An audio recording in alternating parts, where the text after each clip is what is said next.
Hello ladies and gentlemen, welcome to another perfume review video. My name is Naz. This is my channel, the King of Hidden Gems.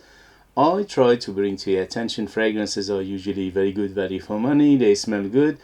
They're usually on the radar. Not many people talk about them. I think at least you should do your research, try it for yourself and see if they're any good to you. So in this video I have another introduction slash review for you, and this is the House of Alhambra.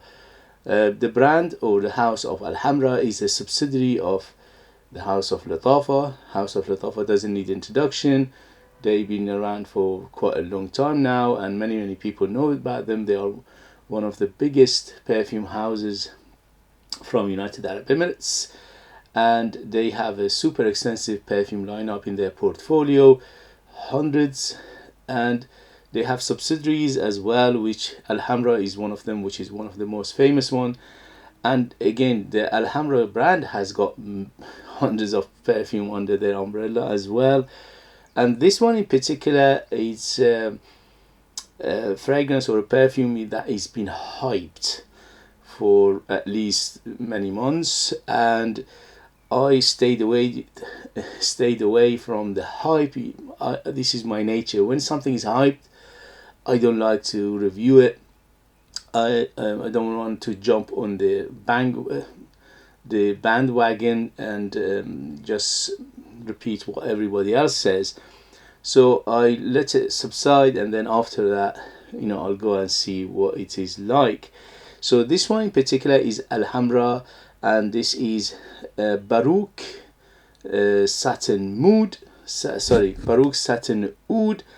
It's 100 ml. Is Eau de Perfume. In United Kingdom, you can find it. Well, it's just because it's been hyped. It's very difficult to find it for a good price.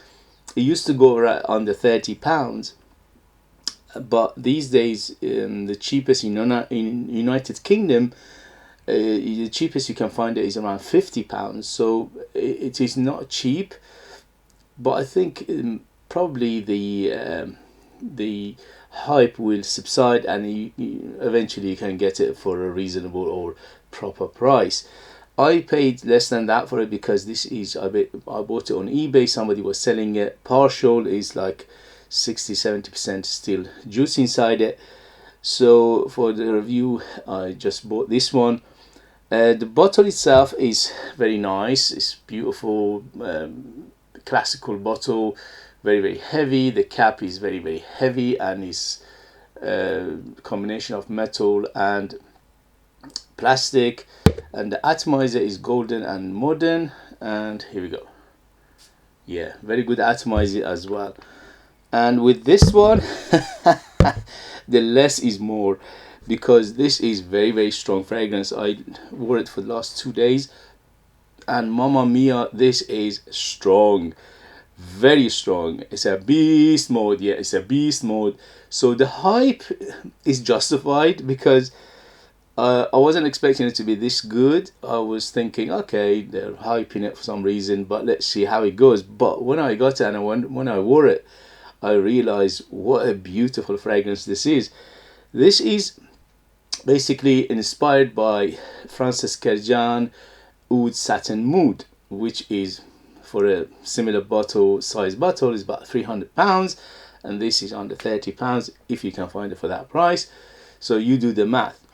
The only thing is, for me personally, this is better than Oud Satin Oud by Francis Kerjan for two reasons. One, because it's much cheaper, obviously.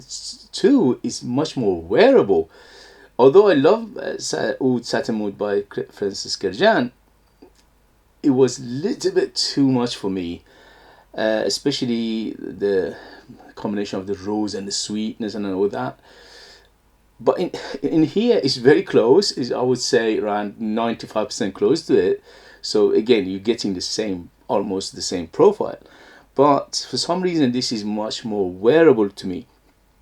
But there are a few things you need to bear in mind before you go and do your research, or you want to purchase this fragrance. First thing first, this is sweet, sweet, and more sweet.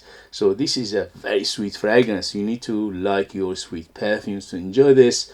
This is unapologetically sweet.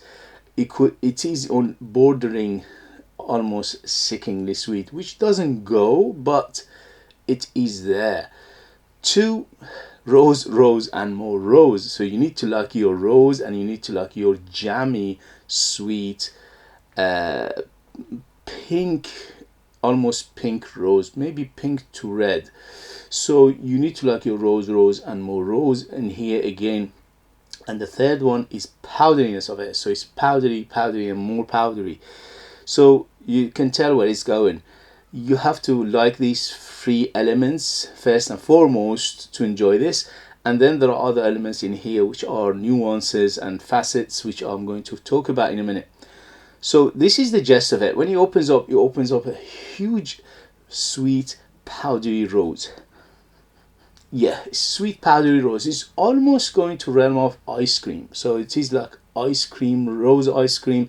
In the Middle East we have rose ice cream, we have saffron ice cream, we have rose saffron ice cream. So this one is like a rose saffron ice cream. It's sweet, it's creamy, it's delicious, it's vanillic, and it's rosy, and also it's saffrony. The saffron is not a big player, but it is there, very noticeable, at least for the first half of this life of this fragrance.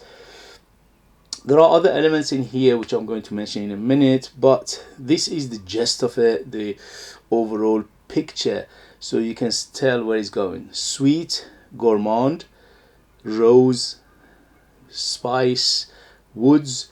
The woods on here, it says oud. I'm not getting oud per se, but there is a warmth to this fragrance, which is probably because of the oud in here. The oud in here is very clean, is nothing like a barnyard or funky oud, none of those. Very, very clean oud. The only thing is you don't smell it per se. This is mainly, the oud in here is mainly a supportive role, and what a supportive role it is, because it just lasts and lasts and lasts. It just keep going and going and going. On my skin goes easily over 10 hours. On materials goes easily over 12 hours, days even. So it is very thick, it's very strong, it's very powerful fragrance. So you need to like this kind of fragrance to enjoy it. If you like perfumes or fragrances that are subtle, if you like them understated, if you like them effervescent, or none of those in here. This is very loud, very, very noticeable, and people will notice you.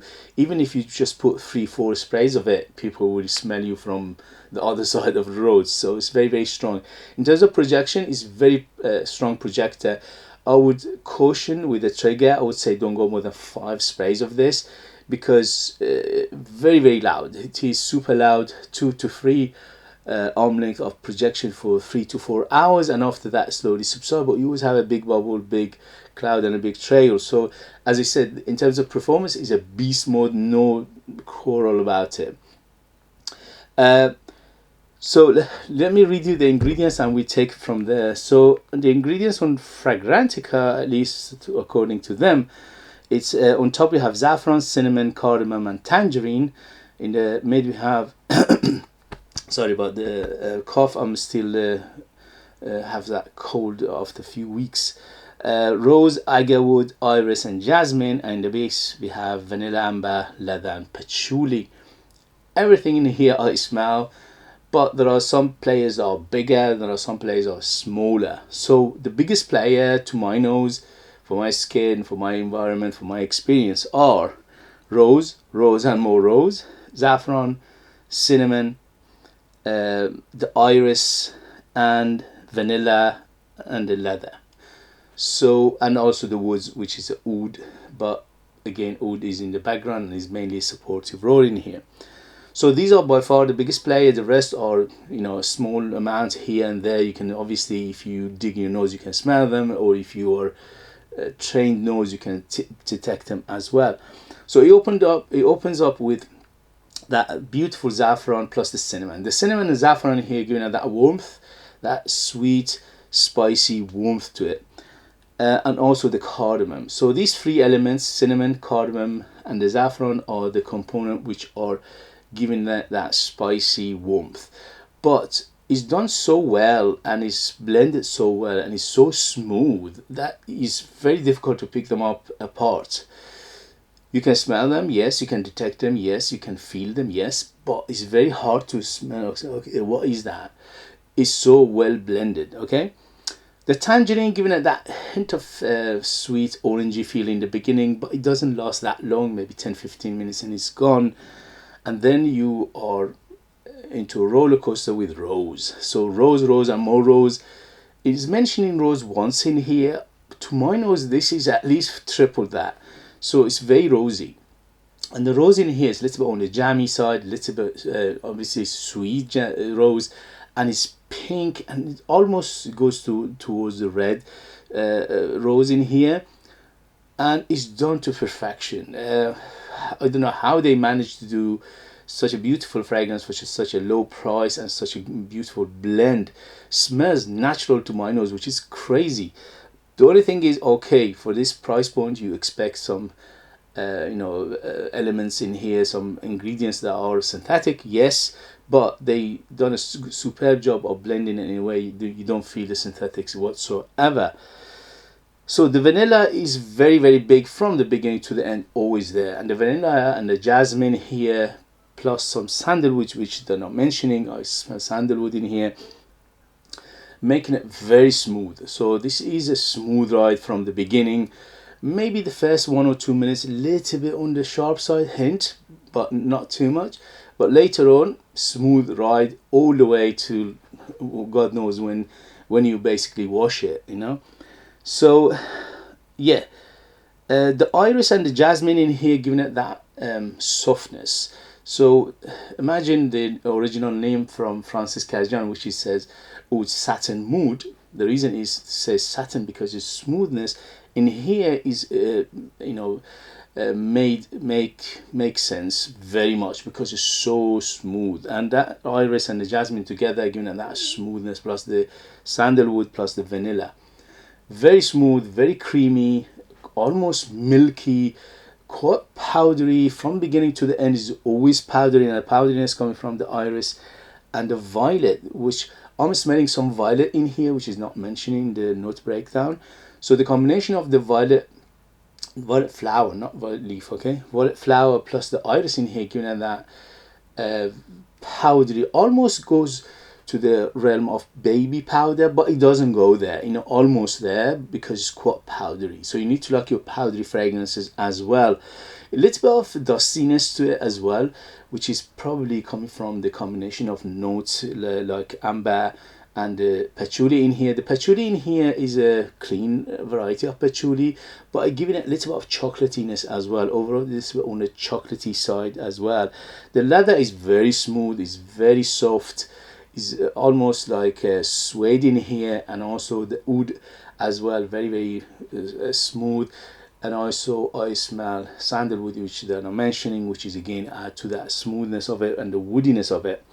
So if you like what I described, the hype is real and this beauty is worth every penny in my book. If you find it for a good price, mamma mia, it just beats anything in the market in terms of the Francis Cajan's Oud Satin Oud inspiration.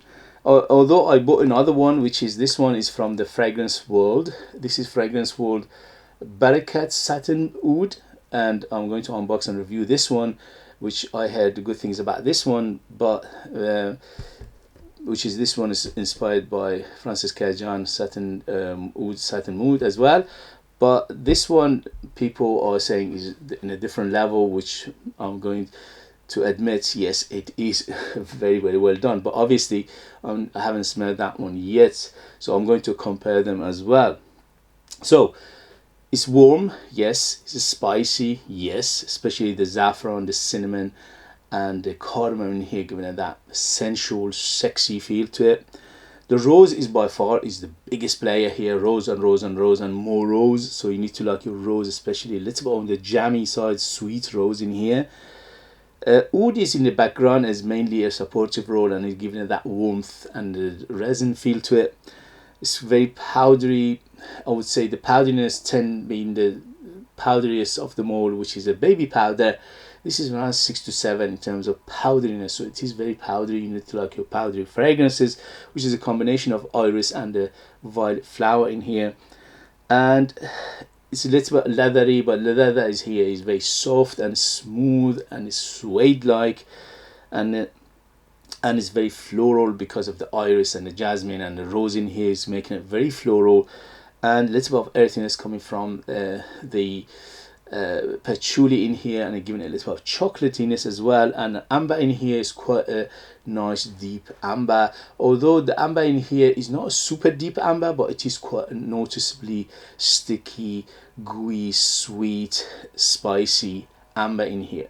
So if you like what I described, Mamma Mia, this is one of the best ratio for what you pay and what you get ever, and one of the best, if not the best. So I highly recommend it. No brainer. The only thing is, because of those elements I mentioned, it makes a hint of femininity in here, although I wore it for the last 2 days and I absolutely enjoyed it. Wifey enjoyed it, which is quite strange because usually when something's oudi she doesn't like it, but because the oud in here is mainly in the supportive role and in the background, she absolutely loved this one as well. And I happily will wear it, no problem whatsoever, again and again. If you are a man and you like this kind of fragrances, to my nose this is quite unisex, but I have to mention these things in my videos because I'm a reviewer.